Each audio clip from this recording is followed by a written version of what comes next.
Oke, kita lanjut lagi ya ceritanya. Ya emang ceritanya berbelit-belit ya. Dan sepertinya di sini Yasmin diculik. Gimana kisah selanjutnya? Langsung saja ke ceritanya. Selamat mendengarkan. Segera dia menerima pesan. Aku pasti akan memberikannya hari ini. Apa bisa mengirimnya pergi dalam 3 hari?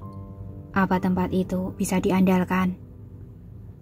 Tempat itu berada di tempat paling kacau di Asia Tenggara. Walaupun Jason memiliki kemampuan yang luar biasa, apa dia berani menghadapi militer di sana? Walaupun dia pergi ke sana, mati begitu saja dan tidak akan ada yang peduli. Tapi saat dia mengirim pesan, Luna menelpon lagi. Pria itu mengambil ponsel Yasmin dan tidak segera menjawabnya. Dia melihat pesan-pesan itu muncul satu persatu dengan ekspresi muram. Wajahnya penuh ketidaksabaran. Luna mengirim begitu banyak pesan dan Yasmin tidak membalas satupun. Dia menjadi sedikit cemas. Natasha tidak ingin melihat foto saja. Dia ingin bertemu dengan Yasmin. Ini membuatnya kesulitan. Balas pesannya. Jika kamu tidak membalas, aku akan melakukan panggilan video. Luna menelpon tanpa henti. Pria itu ingin mencekiknya sampai mati. Kantong air hitam di kepala Yasmin dilepas. Yasmin langsung menarik nafas dalam-dalam. Ketika dia mengangkat mata dan melihat pria yang berdiri tidak jauh di depannya, dia sangat ketakutan hingga dia gemetar. Sekarang, aku ingin kamu bekerja sama dengan melakukan panggilan video pada temanmu ini. Kamu hanya perlu memberitahunya, kamu baik-baik saja, dan buat dia menyerah untuk bertemu denganmu. Aku jamin, dalam 2 hari, aku akan melepaskanmu. Pria itu berkata pada Yasmin perlahan. Yasmin mengangguk berulang kali, mulutnya dipenuhi kain. Dia tidak bisa mengeluarkan suara. Pria itu meletakkan ponsel ke samping dan mulai mengatur suasana. Yasmin kembali mendapatkan ponselnya. Dia segera memikirkan pengaturan kontak darurat yang diminta polisi untuk dia atur. Saat itu dia mengatur pesan. Selama menekan tombol daya 5 kali, pesan akan dikirim ke Luna. Jangan macam-macam, atau aku akan segera membunuhmu. Pria itu mengancam ketika melihat Yasmin memegang ponsel. Yasmin menarik nafas dalam-dalam dan berkata, "Aku agak tegang. Aku takut dia menyadari ada yang salah." Dia memegang ponselnya erat-erat dan jari-jarinya menekan tombol daya dengan tenang. Saat pertama kali diculik, kamu pasti akan gugup. Tapi jangan khawatir, selama kamu menurut, aku tidak akan melakukan apapun padamu. Pria itu menghibur Yasmin dengan suara lembut. Apa yang ingin kamu katakan padanya? Yasmin pura-pura berkomunikasi dengan pria itu. Pria itu berkata, kamu bisa membaca pesan yang dia kirim padamu. Oke. Dia membuka pesan itu dan membacanya dengan cermat. Yasmin khawatir dia terlihat terlalu patuh saat membaca pesan. Dia tidak bisa menahan diri untuk gemetar, matanya merah dan dia menangis pelan. Sebaiknya kamu patuh. Kenapa kamu menangis? Pria itu tiba-tiba meraung. Yasmin gemetar, dia segera mengangkat tangan untuk menyeka air matanya, menggigit bibirnya erat-erat, berusaha untuk tidak menangis. Jangan buang waktuku. Pria itu berteriak lagi dengan keras. Bahu Yasmin bergetar, matanya merah dan dia menatap pria itu dengan ketakutan. Tunggu sebentar, aku akan menenangkan diri. Dia mencengkeram ponselnya erat-erat ketika pria itu merasa kesal olehnya. Dia menekan tombol daya 5 kali. Setelah menenangkan diri, dia melakukan panggilan video dengan Luna. Dia berkata dengan tenang, aku bisa kembali dalam 3 hari. tolong bicara dengan Natasha. Apa dia bisa menunggu? 3 hari ya? Natasha hanya libur seminggu. Sekarang sudah tertunda selama beberapa hari. Aku tidak tahu apa aku bisa meyakinkannya. Hari ini dia sangat marah dan memaksaku pergi. Bagaimana aku bisa melakukannya? Ketika mengatakan ini, telapak tangan Luna berkeringat. Begitu pesan darurat Yasmin sampai padanya, ia langsung teringat orang jahat yang pernah Yasmin temui sebelumnya. Perkataannya membuat Yasmin cemas. Setelah 3 hari, orang ini pasti tidak akan melepaskannya. Kalau tidak, untuk apa menangkapnya? Natasha dan orang-orang mengira Luna adalah Sunny. Namun Luna yang tidak mahir dalam desain mungkin tidak bisa menjelaskan konsep desain gaunnya kepada Natasha. Saat itu Natasha akan meragukan LM. Bahkan kemampuan Sunny ini tidak diragukan lagi akan menjadi krisis besar bagi studio mereka. Kamu cari cara untuk menenangkannya. Hanya butuh 3 hari saja. Yasmin berkata tanpa daya. Aku sudah membuat janji dengan seseorang di sini. Tidak bisa dibatalkan. Kamu katakan saja demi gaunnya. Aku masih memiliki rancangan khusus dan kita yakin dia akan menyukainya saat melihatnya. Oke. Luna menjambak rambutnya. Begitu panggilan ditutup, ponselnya direnggut oleh pria itu. Jangan khawatir. Kamu pasti akan kembali dalam 3 hari. Pria itu memegang ponselnya dan berkata sambil tersenyum. Oke. Yasmin berpura-pura takut dan mengangguk berulang kali. Luna melaporkan kepada polisi bahwa itu adalah penculikan, jadi polisi menanggapinya dengan sangat serius. Jangan membuat mereka waspada. Harus pergi diam-diam. Aku sangat yakin penculiknya sangat pintar. Penculik bahkan bisa meniru gaya bicaranya untuk membalas pesanku. Awalnya aku bahkan tidak menyadarinya. Luna memberitahu polisi dengan panik. Jangan khawatir, Nona Luna.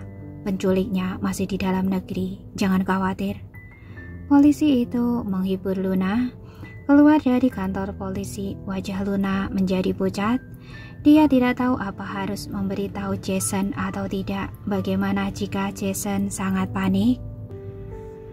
Dengan suara plak, wajah Yasmin ditampar dengan keras, lalu rambutnya dijambak oleh pria itu. Dasar jalang, kamu benar-benar melakukan sesuatu di bawah hidungku. Aku akan mencari seseorang untuk membunuhmu.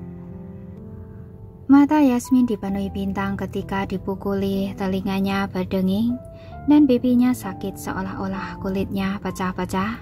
Dia dipaksa mengangkat kepala dan darah mengalir dari sudut mulutnya. Mata pria itu penuh kesuraman. Dia mengangkat tangan untuk menamparnya lagi ketika ponselnya berdering. Yasmin didorong ke tanah dengan keras olehnya. Kepalanya terbentur, pandangannya menjadi gelap karena rasa sakit. Dia hampir kehilangan kemampuan untuk bergerak. Halo, aku bahkan tidak tahu kapan wanita jalang ini mengirim pesan meminta bantuan kepada temannya. Aku tertipu olehnya. Pria itu berjalan keluar sambil memegang ponselnya. Perantara mengatakan 3 hari. Tidak ada yang bisa dilakukan. Aku akan menghubungi pembeli lain. Jangan khawatir. Aku pasti akan mengirimnya ke sana dan membuatnya putus asa. Selesai bicara, dia menutup telepon dan berbalik untuk menangkap Yasmin. Yasmin diseret keluar dari ruang besi dengan menjambak rambutnya. Air mata karena kesakitan mengalir di matanya. Dia melihat kesempatan dan menendang pria itu. Dia tahu persis di mana tempat itu berada. Jika dia dikirim ke sana, semuanya akan berakhir. Pria itu terhuyung oleh tendangannya dan hampir saja berlutut. Dia mengutuk dan ingin memukul Yasmin, tapi Yasmin menggunakan seluruh kekuatannya dan menendangnya dengan liar dengan kakinya. Sampah, tikus diselokan. Yasmin mengumpat dengan keras. Pria itu sangat marah hingga ingin meraih kaki Yasmin yang diikat, tapi Yasmin tidak sebodoh itu. Dia menendang tangannya dengan keras, hanya ada kebencian di hatinya. Kamu sampah, hanya bisa menjual wanita. Kamu sampah, sampah. Yasmin mengumpat dengan keras. Kata-katanya membuat urat di dahi pria itu menonjol. Dia berhenti tiba-tiba, lalu berbalik dan mematahkan dahan yang sangat tebal di dekatnya. Dahan pohon itu menghantam Yasmin dengan keras. Yasmin menitikkan air mata kesakitan. Pakaiannya robek setelah dipukul. Dia akhirnya kehilangan kemampuan untuk melawan. Pria itu melemparkan dahan itu ke tanah, lalu melangkah maju dan meraihnya yang dalam keadaan menyedihkan dengan pakaian yang berlumuran debu dan darah. Dia menampar Yasmin dengan tatapan tajam di matanya. Darah segar mengalir dari sudut mulut Yasmin. Pandangannya lemah tapi masih ada kebencian. Jason tidak akan mengampunimu. Dia menggertakkan gigi dan berkata pelan, jangan khawatir. Jika kesepakatan ini berhasil, aku akan pergi ke luar negeri, kata pria itu sambil tersenyum. Yasmin mengambil kesempatan itu untuk tiba-tiba menerkamnya dan dia menggigit leher pria itu dengan keras. Ah! Pria itu berteriak. Yasmin menggigit jakutnya. Dia melakukannya dengan niat untuk menggigitnya sampai mati. Darah menodai pakaian mereka. Yasmin dipukul beberapa kali di kepala oleh pria itu. Penglihatannya semakin gelap, tapi dia tidak berani melepaskannya. Air mata terus mengalir dari matanya dan dia merintih pelan. Pria itu menjerit dan meronta terus-menerus, mengulurkan tangan dan menjambak rambut Yasmin. Ketika dia mendorong Yasmin menjauh dengan seluruh kekuatannya, Yasmin telah menggigit sepotong daging dari jakutnya. Yasmin terjatuh ke tanah, dia terengah-engah. Pria itu memegang lehernya dan berteriak terus-menerus, darah terus mengalir melalui jari-jari dari tenggorokannya. Dia terus-menerus kehilangan darah dan kekurangan oksigen, membuat wajah pria itu menjadi pucat. Dia mencengkeram erat lehernya dan menyentuh ponselnya. Saat dia memegang ponselnya, Yasmin menggunakan kekuatan terakhirnya untuk menendang ponsel itu dari tangannya. Melihatnya berjuang seperti ikan mati, Yasmin tertawa. Kamu pantas mendapatkannya. Kamu pantas mendapatkannya. Dia tertawa. Pria itu membuka mulutnya lebar-lebar, tidak mampu menjawab Yasmin. Segera dia mengalami shock di depan Yasmin. Setelah beristirahat sebentar, Yasmin menggeliat dengan tubuh terikat dan merangkak mati-matian menuju hutan terdekat yang memiliki rerumpun subur. Tidak tahu sudah berapa lama dia merangkak, Yasmin pingsan. Jason mengetahui dari Luna bahwa Yasmin telah diculik. Dia segera tiba di Provinsi Awan bersama Caleb. Departemen Kepolisian juga meluncurkan penyelidikan komprehensif. Kami menemukan seorang pria yang tenggorokannya tergigit dan mengalami shock karena kehilangan banyak darah dan kekurangan oksigen. Kami telah meningkatkan upaya pencarian. Pak Jason, tolong kirimkan lebih banyak helikopter untuk mencari. Jason yang sedang melakukan pencarian bersama polisi menerima telepon dari polisi setempat di tengah penggeledahan. Baik, wajah Jason muram. Helikopter tersebut memulai pencarian menyeluruh di tempat pria tersebut mengalami shock. Tidak ada yang tahu bagaimana kondisi Yasmin sekarang.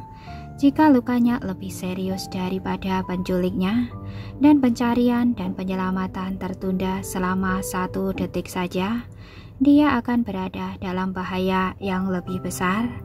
Ketika terbangun, Yasmin mendapati seluruh tubuhnya terasa panas dan lemah.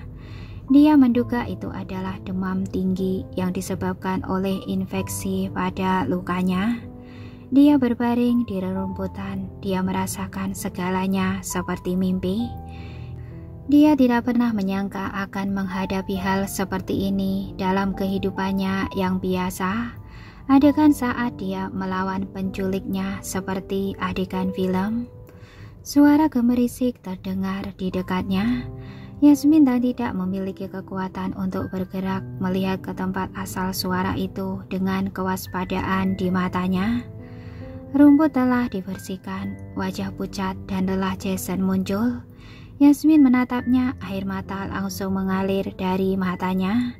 Setelan Jason robek, ada banyak goresan dan noda di wajahnya yang biasanya cerah. Jason bergegas ke arahnya dan menggendongnya.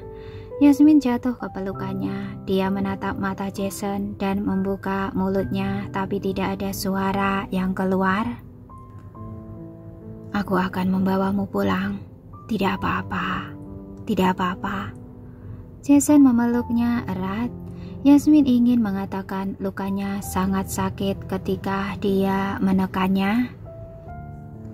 Yasmin terbangun di rumah sakit. Luna hampir melompat ke pelukannya. Jangan, ada banyak luka di tubuhku dan itu sakit. Yasmin mengulurkan tangan dan mendorongnya. Mata Luna memerah. Aku sudah lapor polisi. Kenapa masih seperti ini? Tidak sampai 2 jam sejak panggilan video kita. Dia mengetahui aku meminta bantuanmu dan melapor polisi. Dia memiliki komplotan. Yasmin berbisik pada Luna. Begitu menerima pesanmu, aku melapor polisi dulu. Kemudian polisi meminta aku pergi ke kantor polisi. Apa menurutmu ada yang mengawasi kita? Luna duduk di samping tempat tidurnya dan bertanya. Yasmin tidak pernah memiliki musuh. Terakhir kali Yuanita mengeluarkan berita tentang dia dan Jason. Dia tidak tahu apa yang dilakukan Jason setelahnya, tapi dia tidak terlalu mencurigakan. Apa mungkin dia orang yang pura-pura menjadi dokter terakhir kali? Luna terus bertanya. Jason bahkan tidak dapat menemukan orang itu. Yasmin berkata dengan suara yang muram. Saat ini pintu dibuka. Jason masuk membawa kotak makan siang. Ada beberapa plester di wajahnya yang terlihat lucu. Kalau begitu, aku pergi dulu. Pulihkan dirimu di rumah sakit. Luna berdiri dan dengan enggan berkata pada Yasmin. Kalau ada apa-apa, telepon aku. Yasmin mengangguk.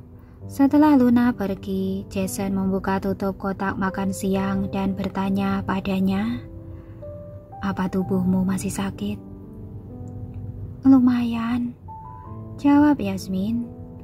Penculiknya hampir mati. Trakeanya rusak. Sekarang dia tidak bisa bicara. Jason menyerahkan kotak makan siang kepada Yasmin. Apa aku akan dihukum? Yasmin bertanya padanya. Jason mengulurkan tangan dan menyentuh kepalanya. Kamu melakukannya untuk membela diri. Selain itu, ini bukan kejahatan pertamanya. Dia bahkan menculikmu dari kota Cholo ke provinsi Awan. Mereka ingin menjualku ke sebuah tempat di Asia Tenggara. Dan dia punya komplotan yang mengawasi setiap gerakan Luna. Yasmin memberitahunya soal meminta bantuan Luna untuk melapor polisi. Tidak sampai 2 jam kemudian dia langsung ditampar. Setelah mendengar apa yang dikatakannya, Jason mengulurkan tangan dan menyentuh pipinya yang memar. Aku akan menyelidiki masalah ini dengan seksama.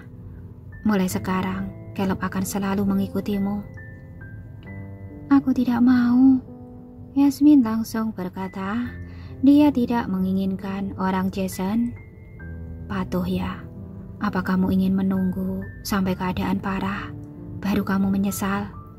Jason bertanya pada Yasmin. Sejujurnya, aku menolak menggunakan orang-orangmu. Yasmin memberitahunya dengan serius. Tidak ada gunanya menolak. Kamu harus mendengarkanku mengenai masalah ini. kata Jason dengan nada tegas. Kali ini Yasmin beruntung, walaupun pihak lain adalah pria dewasa, tapi Yasmin bisa membuatnya hampir kehilangan nyawa. Mungkin ini karena pihak lain merasa dirinya pria dan lebih kuat dari Yasmin, jadi ceroboh dan mengalami nasib sial seperti itu. Namun keberuntungan seperti ini tidak akan pernah terjadi lagi. Yasmin kesulitan mengangkat tangan, jadi Jason mengambil kotak makan siang dan menyuapinya. Terakhir kali aku tidak memberimu hadiah. Apa kamu memutuskan menyerah? Yasmin tiba-tiba bertanya. Beberapa hari itu Jason sedang dalam perjalanan bisnis. Pekerjaan yang dia telantarkan, dia urus setelah merasa patah hati karena Yasmin. Dia berencana menangani suasana hati yang buruk dengan kesibukan. Tidak bisa dibilang menyerah, hanya istirahat sejenak, jawab Jason. Kamu tidak pantas mendapatkan hadiah, jawab Yasmin. Sudahlah, aku tidak mengharapkan hadiah apapun darimu. Aku hanya berharap kamu baik-baik saja, dan hal seperti ini tidak pernah terjadi lagi. Mata Jason lembut dan penuh perhatian. Dia sangat menyesal ketika mengetahui sesuatu terjadi pada Yasmin. Jika dia menelpon dan mengganggu Yasmin setiap hari seperti sebelumnya, dia akan segera mengetahui Yasmin hilang dan Yasmin tidak akan dibawa ke provinsi awan dan sangat menderita. Mari kita tangkap pelakunya terlebih dahulu, kata Yasmin. Jason bergumam setelah meninggalkan kamar Yasmin. Rasa santai di wajah Jason menghilang. Caleb memandangnya. Awasi dia baik-baik. Jika terjadi sesuatu padanya, kamu yang harus bertanggung jawab. Dia melontarkan kalimat ini dan pergi dengan membawa kotak makan siang. Kembali ke dalam mobil, dia tampak murung. Dia sebenarnya curiga Yonatan yang melakukannya, tapi tidak ada bukti pasti. Bagaimanapun hubungan pertemanan Yasmin sederhana. Satu-satunya orang yang pernah dia sakiti adalah Yuanita. Tapi setelah mengungkap hubungannya dengan Yasmin, Yuanita telah diblokir olehnya dan tidak ada orang yang berani melakukan hal seperti itu padanya. Tapi Yonatan berbeda. Lagi pula dia bukan orang baik. Tentu saja Jason tidak akan menyentuhnya tanpa bukti. Dia membuat panggilan telepon dengan wajah gelap. Segera panggilan itu dijawab. Awasi Yonatan dan temukan cara untuk meretas ponselnya. Aku ingin memantau ponselnya secara langsung. Setelah menutup telepon, Jason mencubit pangkal hidungnya dan menebak dalam benaknya. Jika orang yang menyerang Yasmin kali ini adalah Yonatan, apa alasannya? Mungkinkah hanya karena dia mengatakan ingin mengejar Yasmin? Yonatan langsung tidak sabar ingin membantu Joanna membasminya. Saat Yasmin dirawat di rumah sakit, Stefan membawa pelayan dari kedai teh untuk menemuinya. Namaku Lina Setiawan, aku sepupu Henry. Kami mendengar terjadi sesuatu padamu, tapi Kak Henry tidak bisa datang, jadi memintaku datang menjengukmu. Lina berdiri di samping tempat tidur dan bertanya dengan khawatir. Yasmin hanya bertemu dengannya secara kebetulan, tapi dia melakukan perjalanan ribuan mil ke kota Benteng untuk menemuinya. Hal ini mengejutkan Yasmin. Oke, untuk hari ini sekian dulu. Terima kasih buat kakak semuanya yang sudah menunggu dan selalu mengikuti cerita yang saya bacakan. Semoga kita semua selalu diberi kesehatan dan keberkahan, panjang umur dan kesuksesan untuk kita semuanya. Dan semoga di hari Jumat ini kita mendapat keberuntungan dan keberkahan. Amin ya robbal alamin. Sekian dulu dari saya. Wassalamualaikum warahmatullahi wabarakatuh.